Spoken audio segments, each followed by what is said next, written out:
வந்தே மாதரம் 2019 இடைத்தேர்தல் நடந்தது.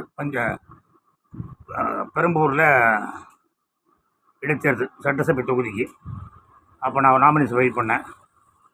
எல்லோரும் 16 பக்கம் நாமினேஷன் ஃபைல் பண்ணாங்க. நான் 6 பக்கம் தான் கொடுத்தேன். அதை வாங்கின ஒரு எங்கள் ஐஏஎஸ் ஆஃபீஸர், என்னங்க வெயிட் கம்மியாக இருக்குது அப்படின்னாரு. ஐயா உள்ளே திறந்து பாருங்கள், வெயிட்டாக இருக்கும் அப்படின்னேன். திறந்து பார்த்தா பேங்க் பேலன்ஸு 1,76,000 கோடியா, 4 லட்சம் கோடி கடன் தான். என்னங்க இது அப்படின்னாரு.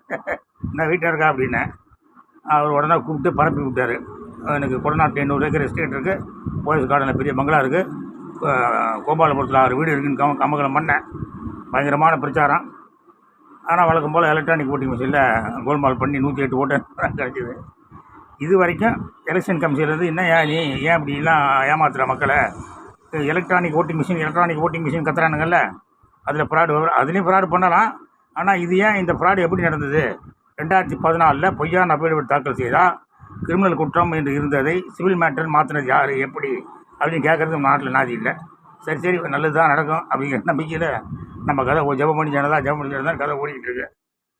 எங்கள் பெருந்தலைவர் காமராஜர் ஆசியால் கண்டிப்பாக தமிழ்நாட்டில் ஒரு மாற்றத்தை கொண்டு வருவோம். ஜெயஹிந்த்.